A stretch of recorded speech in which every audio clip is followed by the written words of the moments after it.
Hello. Hello? Can you hear me? Oh, no, not very well. Hold on one moment. Let me try to turn this up a little bit. Okay. Okay, let's try again. How about now? Better. Sounding good? Yep, Sorry about the late start, it's but okay. how are you doing? We're hanging in there. I'm, Hanging in there? yeah, I'm Terry. I'm Okay. Cindy's sister. Okay. So, is it that you would like Cindy to talk through you Yes, and ask questions? Cindy's unable to speak so that you would be able to understand her. Okay.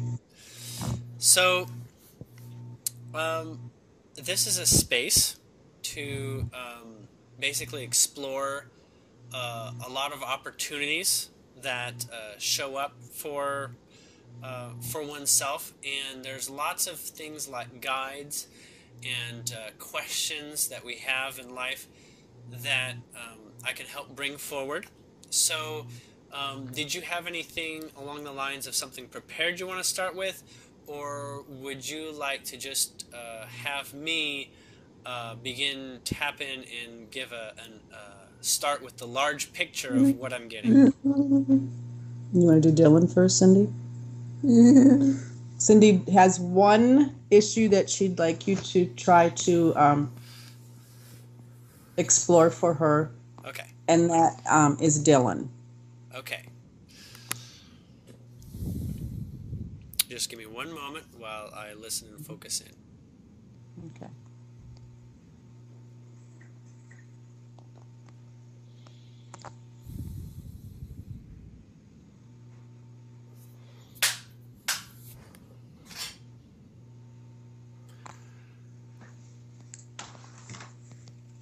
There are, I'm being told a lot of things.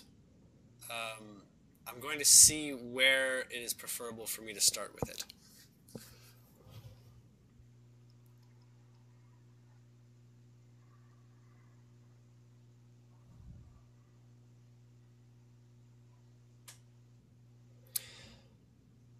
It's going to, we're going to start on broader space and narrow down to the specific subjects or details.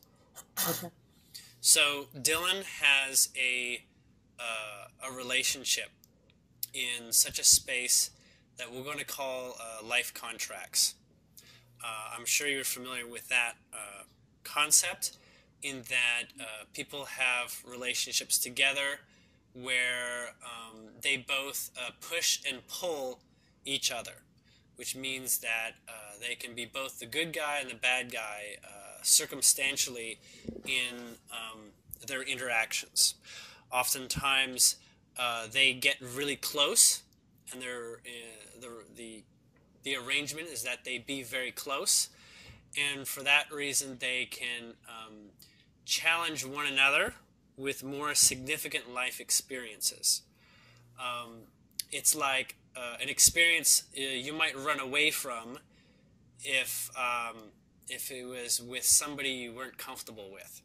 And so oftentimes that is the broader place in which a relationship occurs.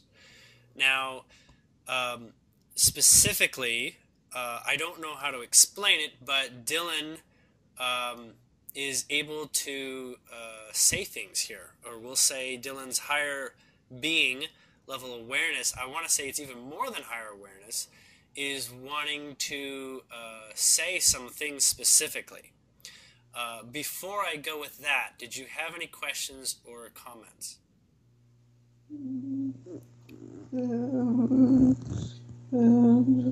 Hmm?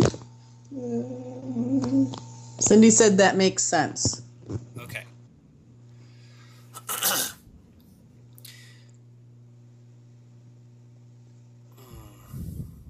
Just give me one moment. This is a little bit larger than I thought it was going to be in terms of a chunk of information.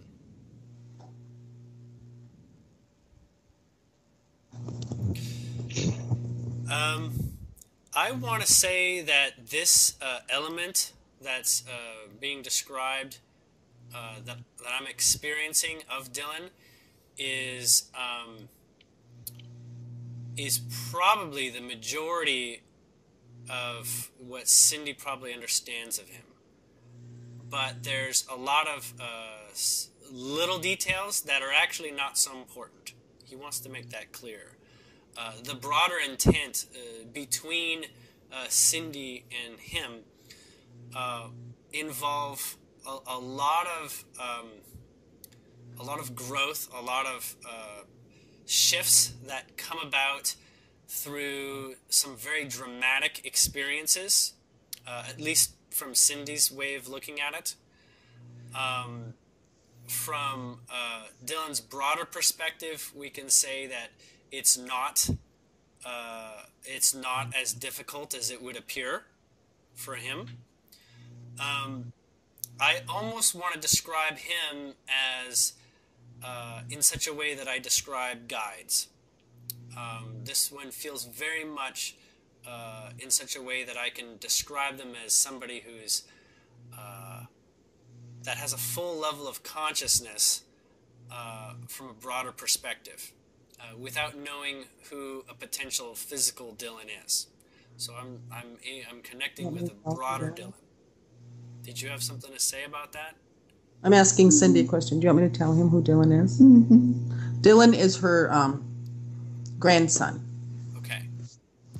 So I'm getting this feeling that, as you're probably aware, the age of a person is not does not mean that they don't have a fully conscious higher self. Like, the higher self is already a mature being. And that is how I see Dylan. Okay? I see Dylan in a position where he is fully empowered and in realization that he has life experiences to go through, and that from the place he's talking about it, he doesn't have any fears. He doesn't have anything along the lines of concerns that things are either rocky or challenging. On the one hand, he is describing that there are some pretty alarming challenges that Cindy is observing, but in fact, they're not alarming from his broader perspective of his life. Okay? Apparently, that's at the top of the things he wants to share. That's like at the top. Everything else would be subtle, circumstantial depictions, which I can get into unless there's anything specific you want to address that with that, or specific circumstances that you have questions on. Nope. Okay. You said, go ahead. Okay. So when he tells me that there is a space or an environment that his physical life is within, he's describing it as a perfect situation. He wants you to know this because for some reason you don't seem to understand it that way. He's not saying that that is a problem or that that's, a bad thing to feel that everything is not perfect, but he is able to discuss things about how they are perfect. He's able to basically continue to assure you that he is more okay than you're probably able to understand. For one, there are stages of his life that are going to come up. There's been a couple already, but there's going to be stages that are not, we'll say, your average person's experiences in life. So he has some exceptional things lined up. He's already had a couple, so you have an idea of what sort of life he's surrounded by, but it is of his own making. And when he considers your involvement, he actually considers your involvement very important, because you do a lot of considering the stage in which he's an actor in. It's like part of you decides what sort of game he plays in life. It's not like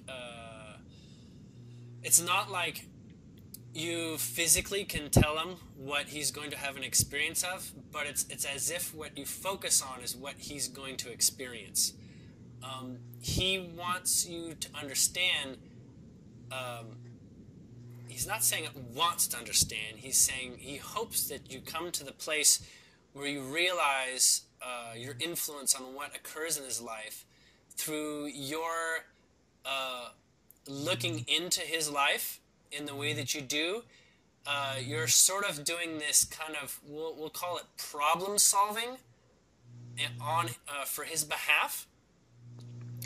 And the experience is almost like watching his life from an outside, like watching a television or something, because you can't physically make him do anything that he's doing, but you're sort of calling out what the script will be, and finding out what he'll do with that, with the hopes that you have an idea of what he'll do with that. But in fact, what he actually does is show you things that are exceptionally off the regular path of what you thought might happen. So he's giving you an experience where surprising things are occurring, or where things that you're not expecting would occur. And so it leads to, on one level of your mind, we'll call it drama. We can call it something that seems like it would be a challenge to overcome, or to get one's wits wrapped around. But in fact, there's actually no real challenges that his higher being can't accommodate for. And actually, there's no experience that his higher self is not fully aware of what comes of it. In your place, there is a lot, I'm being told, of not understanding his experience, but wanting to. There's this high desirability to offer your energy, your support, and your consideration. For this reason, he is accepting that. You have a link with him, and so that is actually occurring. You actually kind of are affecting his life in ways that you probably aren't fully aware of. Not because of who you are, just being Cindy, but being who you wish to be, almost like in a non-physical way, or non-direct way, how you wish to be able to involve your support with him. It's like a not direct interaction. I don't know how to describe what I'm seeing, but it's something that's relatively indirect. I want to say you probably have dreams about him at this point, or have had dreams about him, because there's definitely, you're both in sort of like a same kind of soup. You're both having an experience in two different ways about something, and this soup plays out at a subconscious level, which can become more obvious in dreams. Did you have anything you wanted to comment up to that point? Can I tell him that she's recently told me that she had been having dreams about Dylan? Okay. So, has she told you what the dreams were? Because if she wanted to, we can analyze them and what the elements are, so that she can become comfortable with what she sees. All dreams are neutral, in case in point, in terms of what actually shows. They're as much premonitions as they are invitations to a reality in which you become comfortable with what's being shown.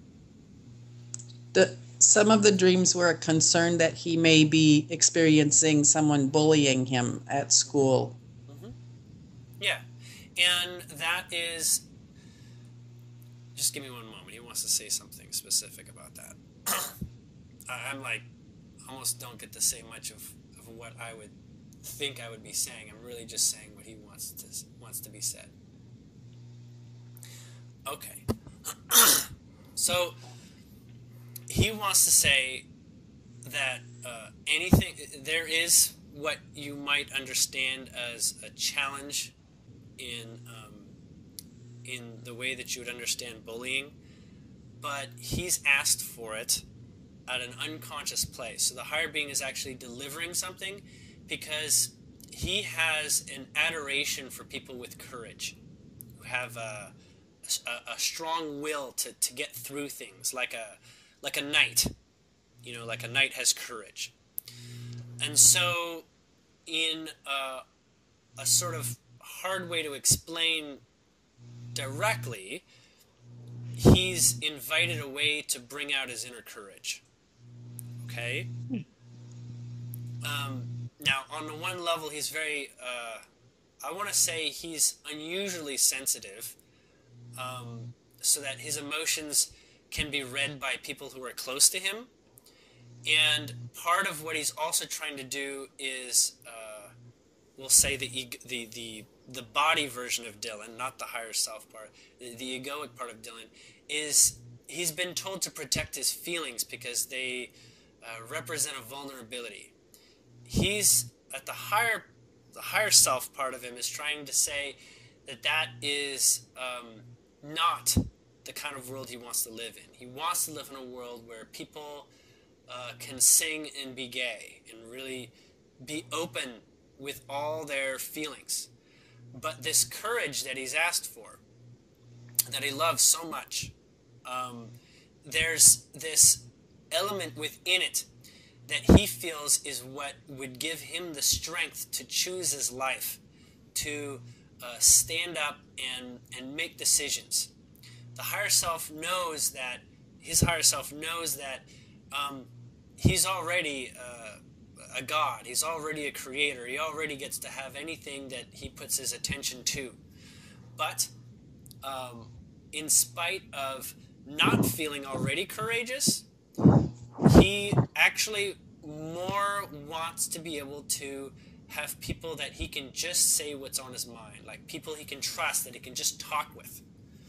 And the aspect of the bullying is coming from him speaking his open, unabashed feelings. And the reason why the bullying occurs is because he's attracting those that are already repressed in their ability to share their feelings, and they're using the vibration of their jealousy to harp on him. Does that make sense? Is that yes. Clear? Okay. Yes. So in fact, him being the freedom desiring, joyful being that he is, he wants to and feels he needs to be courageous in expressing his feelings. And he's affecting a lot of people around him to begin building this courage.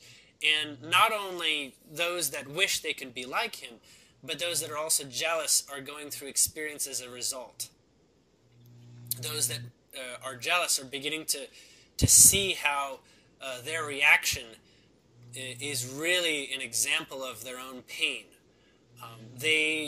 For instance, there's a point at which apparently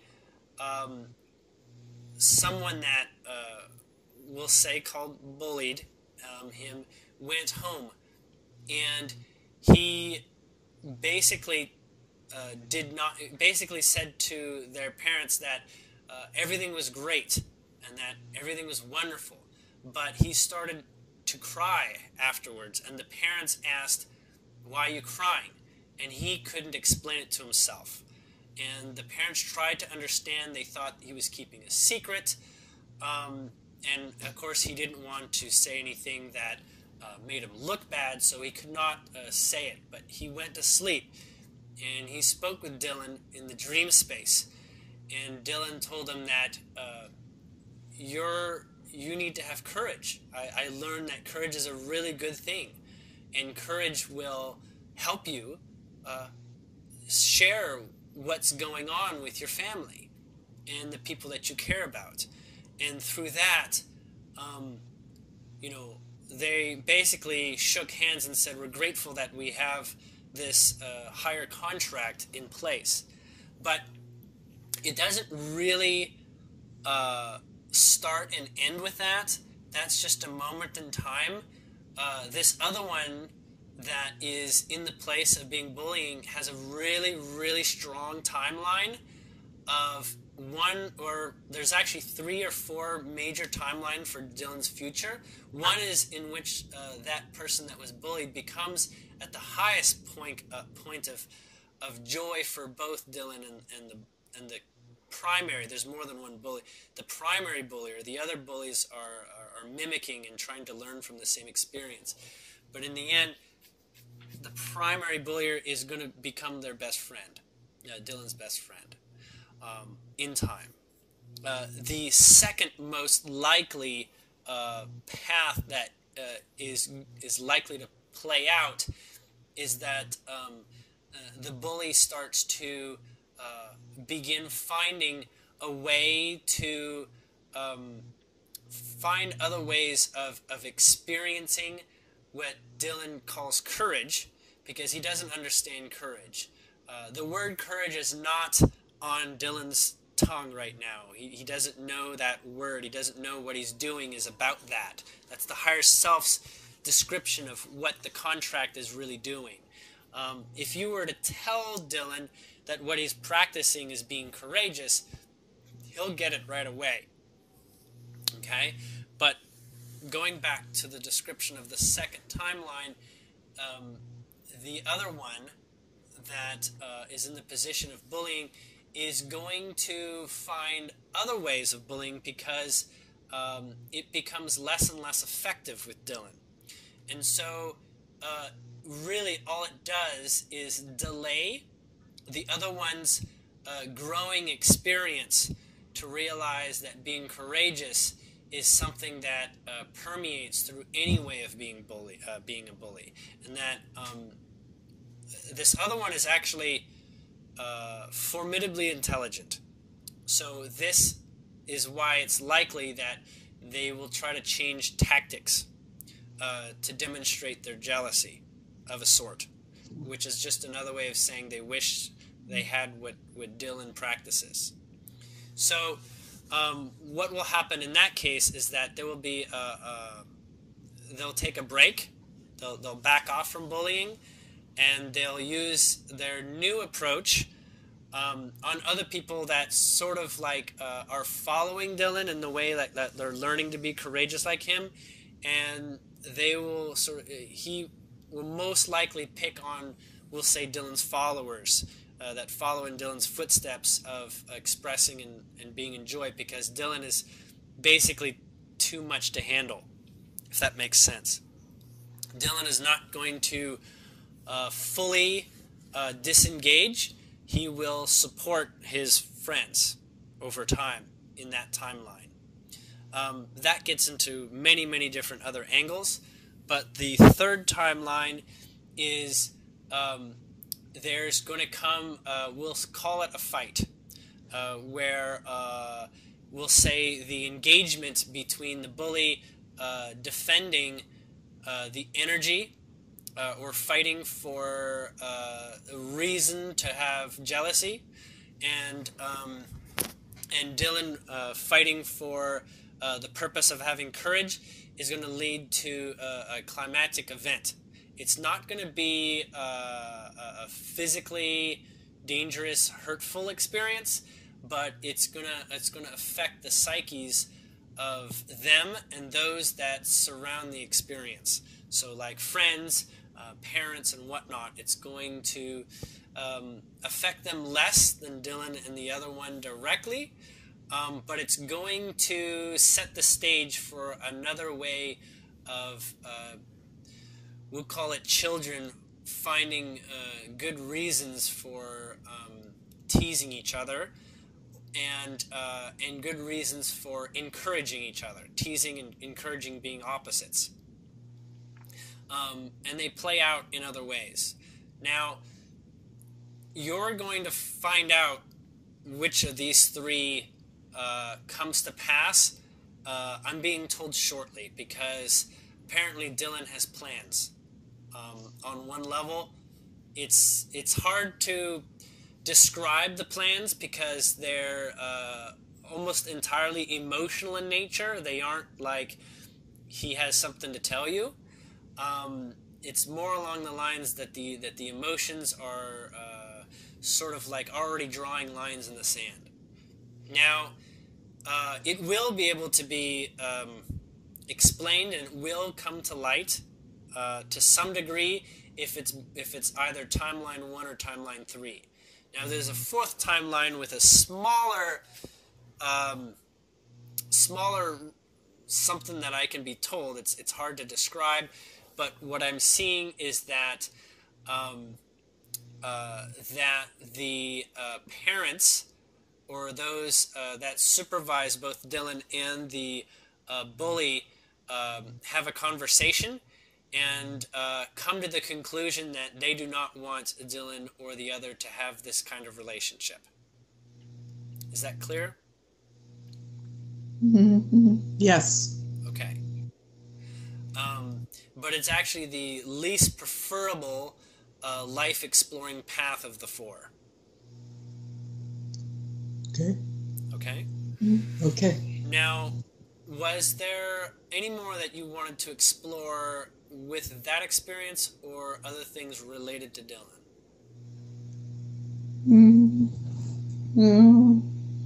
You want him to go on to other things? She said you can go on to other things. Okay.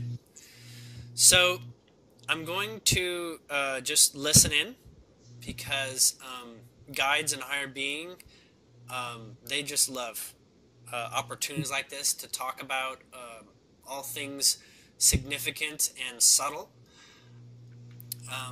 So I'm just going to take a moment and see where they want to go with this. Okay, this is, I don't even need to take time.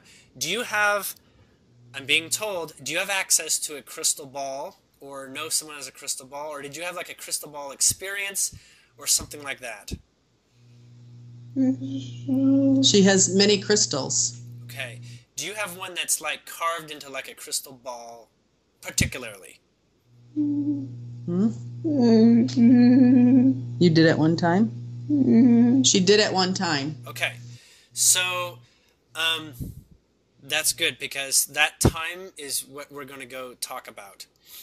I'm being told we don't need to talk about what crystal balls are. That's not what that subject was coming out. It was actually to indicate a period of time, connect us to a place at which that was present. Particularly because there was a part of Cindy's consciousness that operated with the crystal ball, whether she used it as a crystal ball or not. So there was a part of her that, we'll call it, it's like one of Cindy's eyes was in the crystal ball looking out at her life, and recorded and accounted for a couple things that had come up. They're significant, apparently, to the present. Give me one moment.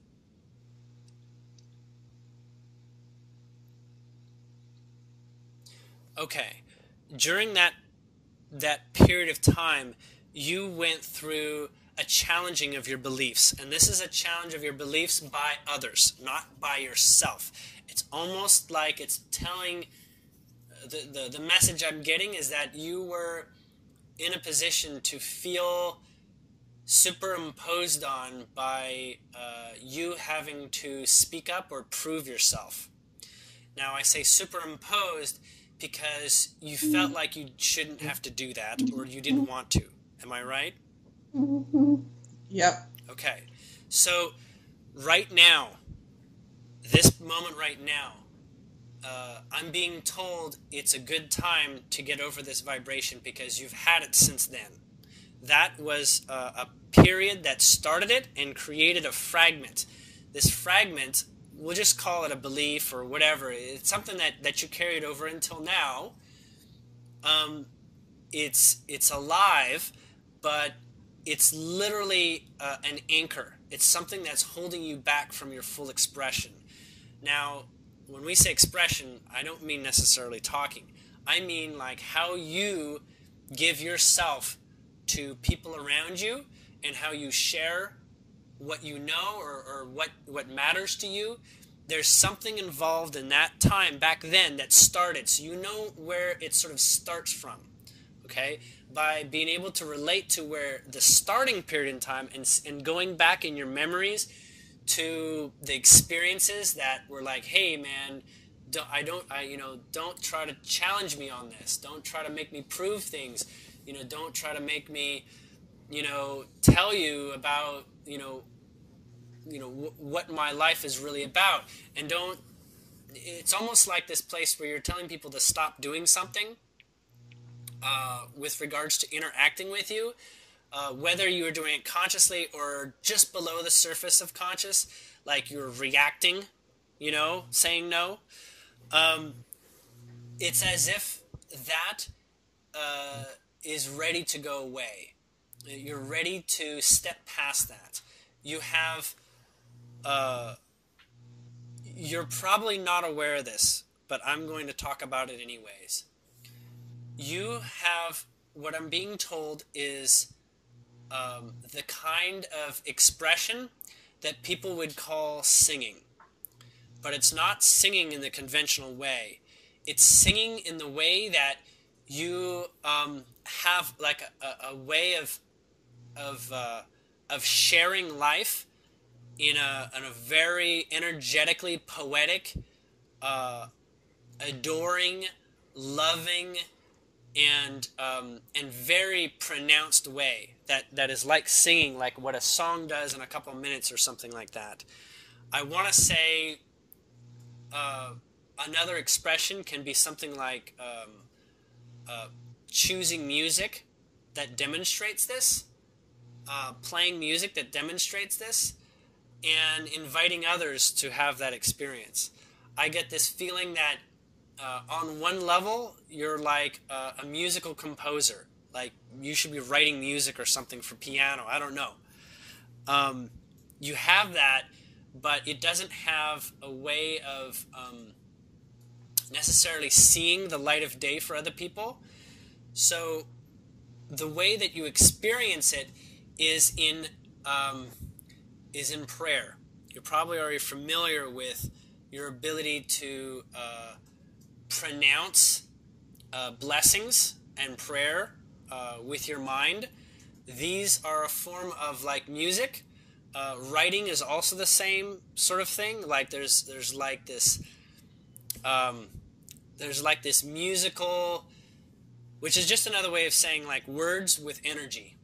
Okay, there's like this place where like information is passed, but with energy, and it's very moving. It's very inviting. It can be very inspiring, or it can be very insightful. It's very.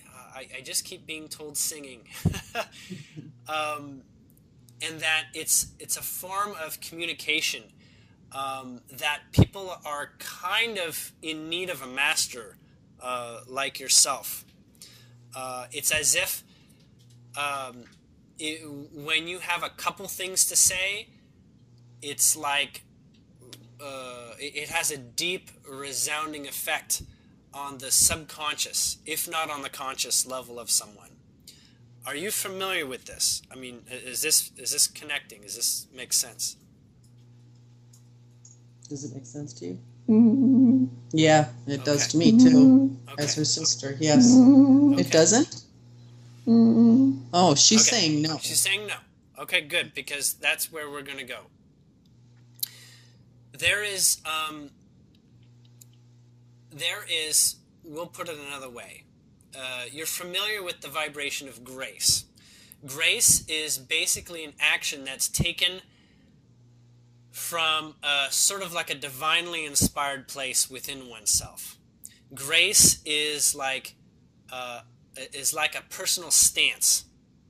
Okay, it's like a personal approach, and it involves a deep level of intuition that is in connection with the higher self of oneself, like your soul. And singing is a version of having your soul find a way to the surface. Now, whether you're familiar with the element that you have this or not, it's clear that this something in the past, that this period in time where the crystal ball recorded what was going on in your life, is saying that poignantly makes you feel like your singing is not actually of value, because you're actually in this position where you don't want to be received as a bad singer or a bad poet or a bad person that shares. So you actually have an internal conscious level that is at a level of discomfort in the way that you share. So when we go back to this point in the past, it's created this place that you've considered a truth on the surface, but it's not actually a truth. Okay? It's literally a massive energetic potential within you. It's called a potential because you don't see it, okay, consciously. But I'm being told to encourage you to begin doing this. Begin acting in vulnerability. Begin sharing things like stuff that you know will bring a positive impact to people. It can be as simple as suggesting, one of Mozart's compositions to someone, and that is what it takes for them to, it affects their state, it affects them. You may not even know why you want to suggest that to them, but there's a higher part of yourself that is guiding you to share that. What comes of this is a more obvious place where you realize that you're actually very, and I say actually because it is this way, you're significantly inspiring. And you don't know it because for some reason or another, you're giving attention to limitation rather than to naturally what you have, a skill that is not defined by your speech. It's not defined by what you might think of as an incapability. It goes beyond borders. And there are so many ways of expressing this. It's like the greatest harm that can be brought to you is this idea that it's not true. And so on the one level, there's this place where there's attention to this idea that it's not the case, but you're actually the opposite.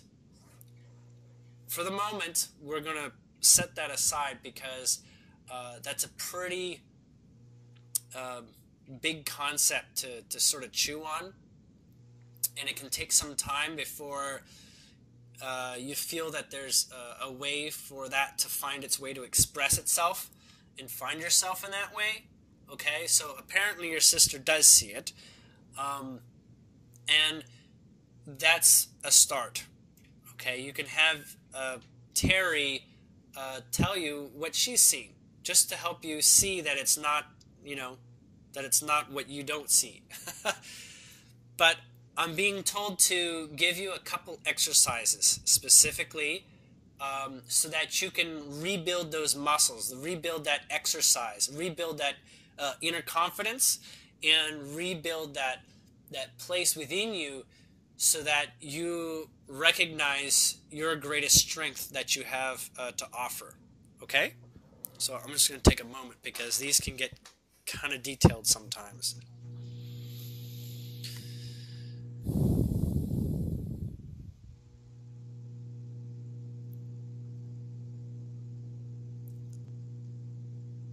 Okay.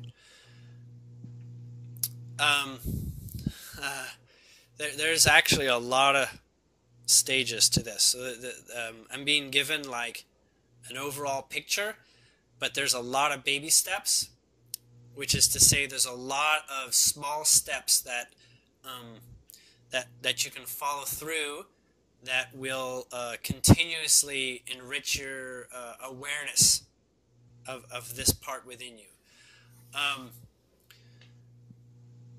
Since, well, we're down to about 20 minutes or so, I'm going to kind of go through them kind of quickly, but they'll be on the recording, so you can go back to them. You'll probably understand them more when you get to the phase where you're comfortable with the next one. Does that make sense?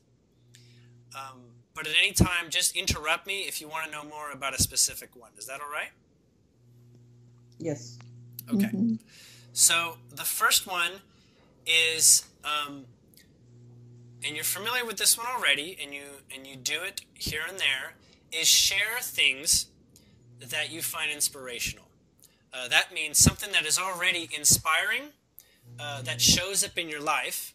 Maybe it's something from Facebook, maybe it's something somebody says, or maybe it's something that you catch. Indicate, basically try to find a way to carry that on. Usually it's going to be something that is static, as in it's not like you have to repeat what somebody says, but something that you might find in like a scene in a movie that's really potent and powerful, or a line in a song, or a song altogether, or something that it touches your heart, and where it can be used specifically for somebody else. Okay, so the first we'll call example of helping you develop your voice and bring it back, your expression of bringing love into other people's lives like a blessing, is to share things that you know that are inspiring, and maybe even have a very poignant lesson in it that you see applies in certain circumstances, right? So this song is perfect for this person going through this trouble, maybe, it's like a relationship or something.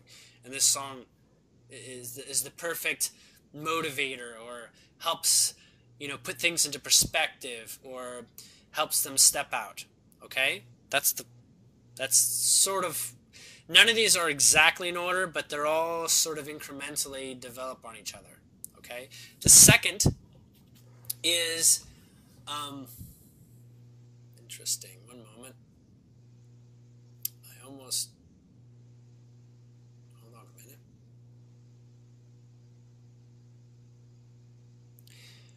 The second way is to listen and tell people.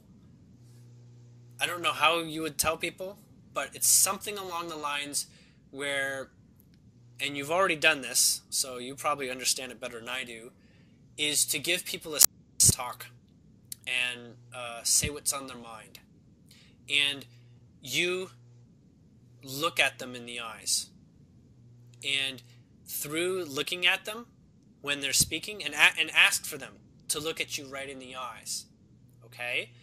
And when they're talking, they will see what you feel, and what you're thinking, and mostly what they're feeling. So this will create a connection so that they're actually getting feedback. So there's a feedback through the connection you have with your eyes. Now, at first, they probably won't realize it. They'll probably get further into whatever story or whatever they want to share before they start to see how this works. You can practice this. You already do, but it's going to get significantly more potent when people realize how helpful this is for them. It's like a super listener, and what you do is you reflect back your awareness of the important subjects that's going on in what they tell you, because there's a lot of like surface stuff that's kind of not so important, and when you hear something that is really meaningful, you'll sort of like send a zap, and they'll get it, or you can just give them just the subtlest of expressions that they know. I'm onto something, right? And this is how you express your ability to bring a blessing to their life, because oftentimes people focus on too many details that are not actually what's really going on. They get sort of like caught up in some of the surface stuff, but through your feelings, you will take on the experience yourself. You're a high empathic being, so you easily feel what's going on, but you also have the ability to be just separate enough from them that you can return a broader perspective, like help them get to stage up and seeing the bigger picture just by looking at them. It'll affect their subconscious. Their subconscious, everybody reads faces and eyes very, very well, and the subconscious will learn from this. It'll learn from the way that the energy comes through your eyes. Do you understand that one? Do I need to go further on that? Mm-hmm. She understands it. Okay. It's difficult in her current physical situation. Right. So it takes practice in listening, but we'll say the only action... Well, she's been good at it all of her life, but... Okay. So she's experiencing more limitations right now. Right. So all it comes down to is probably an understanding that they look right into your eyes, and that you try to keep your eyes fixed as much as possible. Does that make sense? So there's okay. Yeah. Okay. So the next element that I'm being shown is to this is interesting.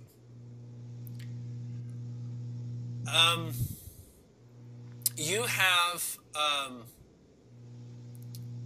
you know what kind of singing you really like. There's a kind of singing that tickles you more than other kinds of singing. I don't know if this is like Frank Sinatra, or if this is opera, or if this is, Christina Aguilera. I can't really describe it. But there is a kind of singing, or an artist, we can say, that has a very, really sort of deep tickling voice. This one is an energetic match. I don't want to even say the word so much, but this one is actually like an energetic boost. It's like a healing or uplifting or very visceral, getting into your body sort of singer. Okay, it's moving, I guess we can say. There is, this is the part that gets harder for me to understand. I'm just going to take a moment a bit longer. There's something to do with you sharing this person. There's like, find ways to share this person. I want to say they have, this person or this type of music has songs on different themes and different subjects, okay? And it's almost like their solutions or poignant meanings of life that if you were in her shoes, you would say, I'm going to sing you this song, and it's going to make everything better. Does that make sense? And to share these songs. So I don't mean, get all the albums or something like that, but be aware, of the songs. You probably already are, and you can literally just hand this off and say, listen to this song, and it'll take you, and it'll feel like a blessing. You'll be energized in a way that you're already familiar with. Okay? So it's kind of like a sharing of songs. Does that make sense to you? Hmm? Okay. What?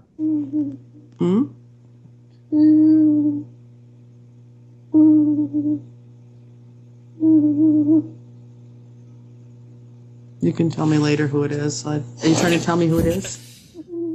All right. She's trying to tell me who it is, but I'm not understanding her. It's okay. We're gonna move on.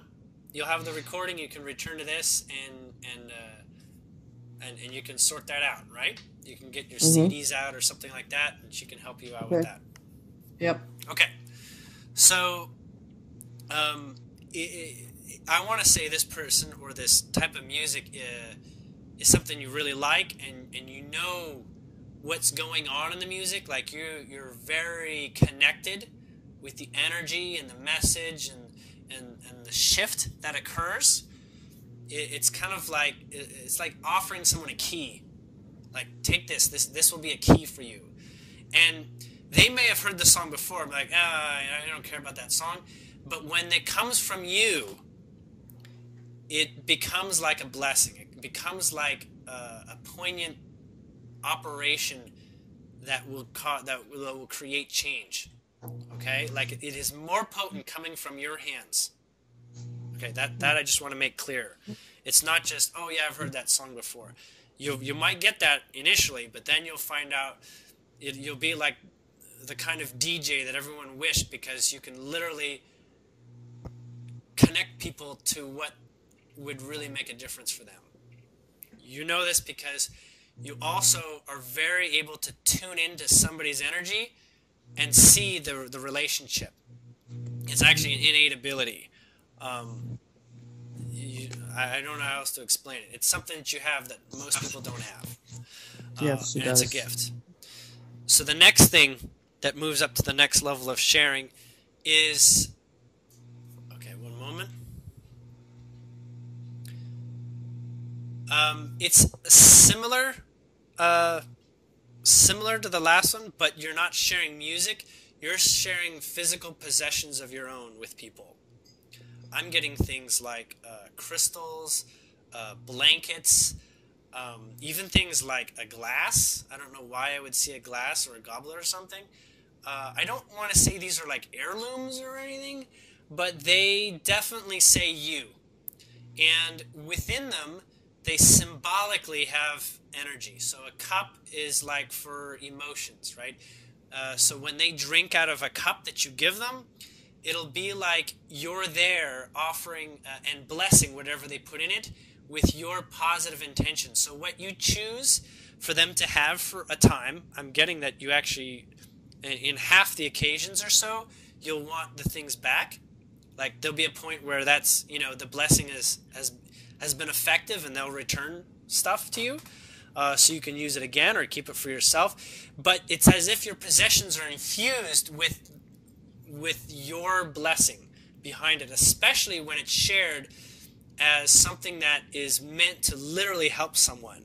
Like it connects them to you and your energetic supporting field. But it really looks like a blessing, and it really looks like a physical prayer manifested. And each thing that you give them is extremely symbolically energetic in meaning. So even if you don't know what it means and the other person doesn't know what it means, you feel you know what it's actually going to do. You feel you know what it does. Like a blanket is like a form of comforting, even if it's just a handkerchief or something. It's as if you're like a super gift giver in a way. Like somehow what you give really touches people differently than your average gift-giving experiencer. I don't know how else to describe that, because I don't have a personal experience to really retell on that way of analyzing it. But I get what that is. So, did you have any questions or concern? Or is that pretty clear? I'm getting, aside from songs or music, there's things that you can share for a time. It may even be like a crystal, that this crystal is just calling out and saying, I got to go with this person. I have what it takes to help this person, or I have what it takes to help this person go to the next level. And it'll be like, keep this in your purse, or put it by your bed, or use it, or, fondle it, or whatever. It's literally like a thread that connects them to your positive intention, blessing type nature. Okay? Right.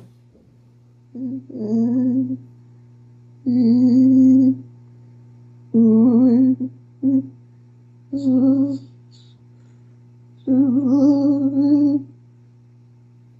you talking about what we're talking about? Huh?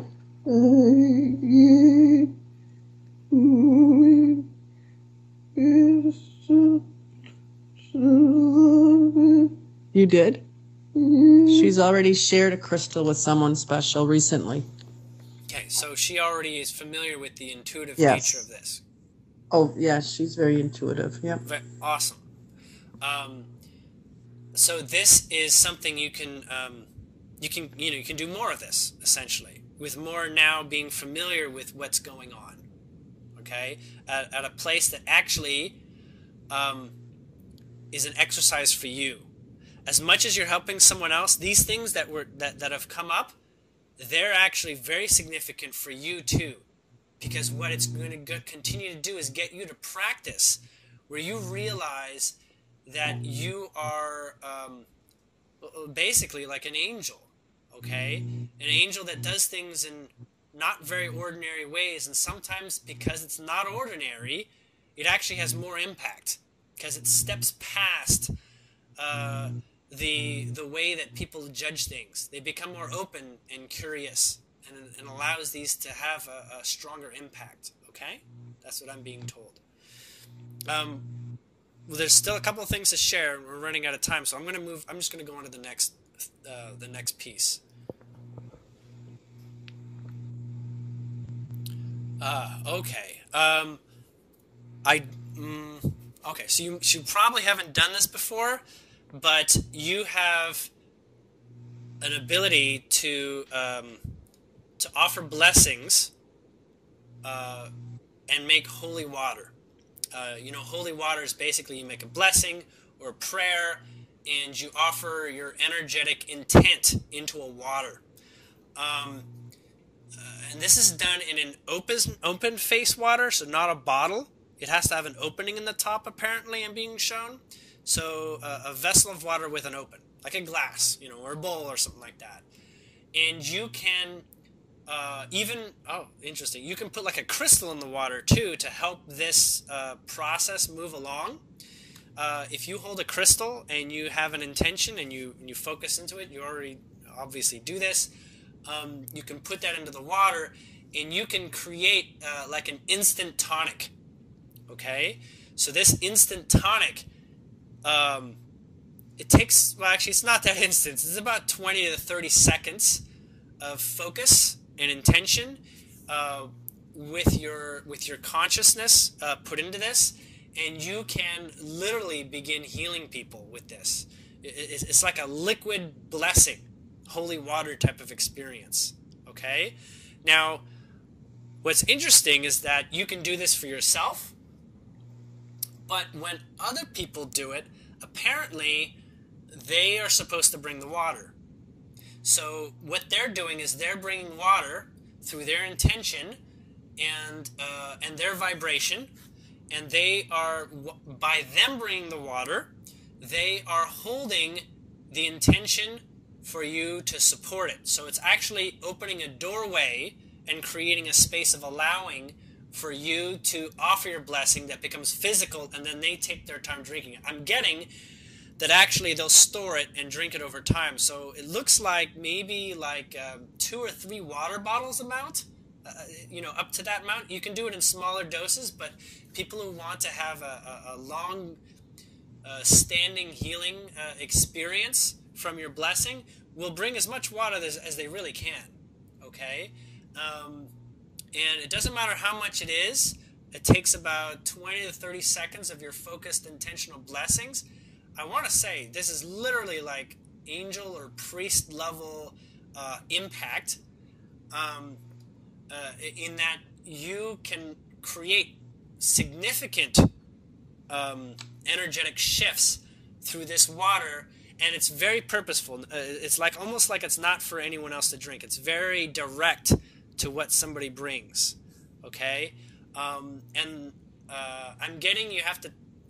The last, like the final, like adding like a period to the end of the sentence, is you have to touch it with the tip of your finger or something. Like you just like that's boom. That's like bam. The way Emerald does it. He says, "Bam! I'm done with the recipe." Okay. Well, you made her laugh.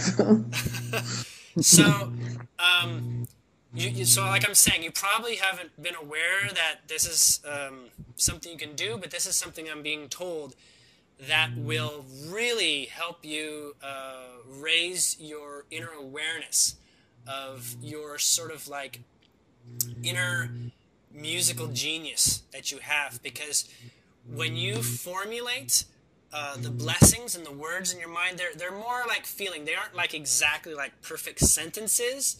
They're more like keyword phrases, and because it's not like stuck in exact sentence format, okay? That means you're sort of like able to add the ingredients without having to measure them, right? It's all very feeling based. Like the phrases and the concepts, they go together. They don't have to be like a perfectly manicured sentence. So in fact, you have a more free-flowing blessing format that makes it more unlimited than your average blessing into water type of practice. And it's innate within you. Okay. We're going to do one more.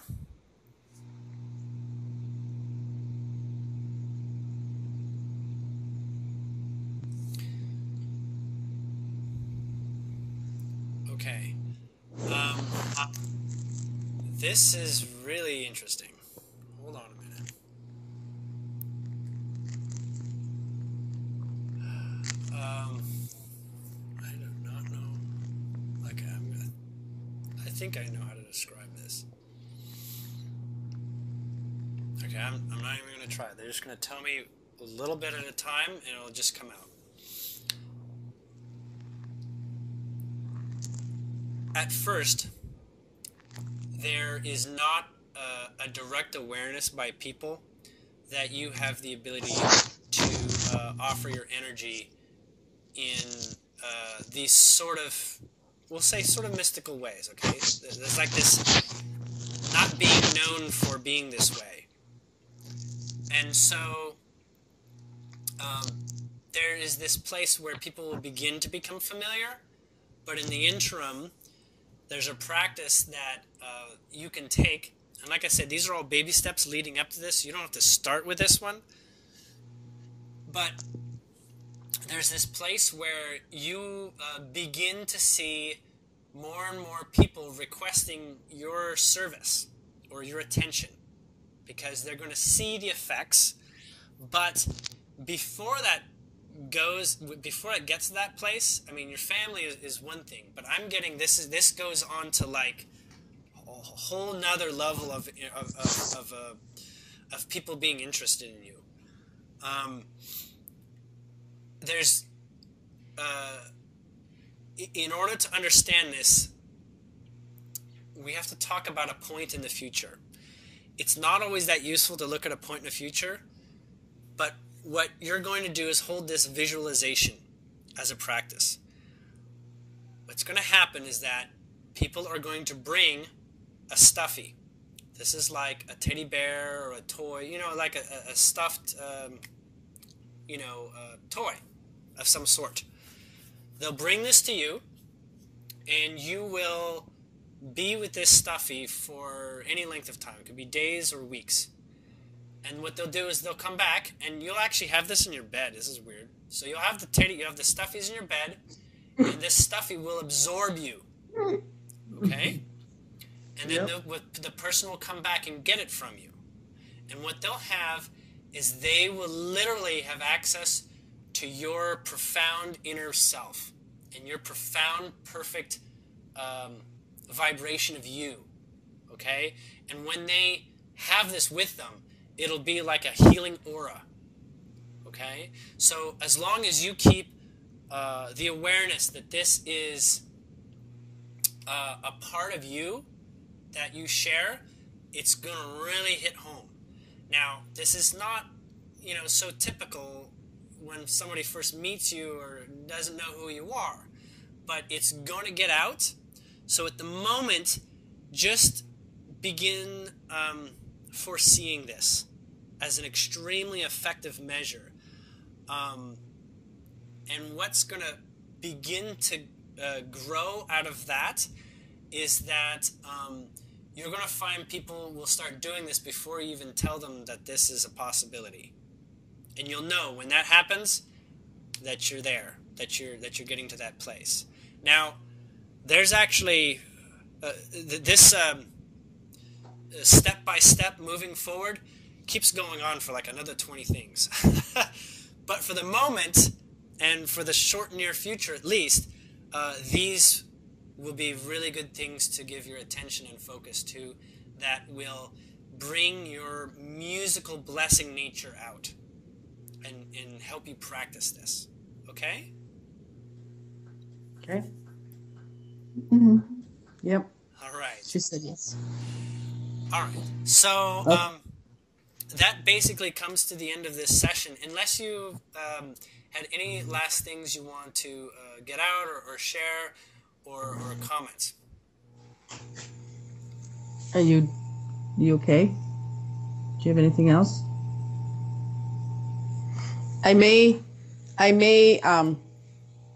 send me a text. Send you a message at some point. Okay. Is that okay?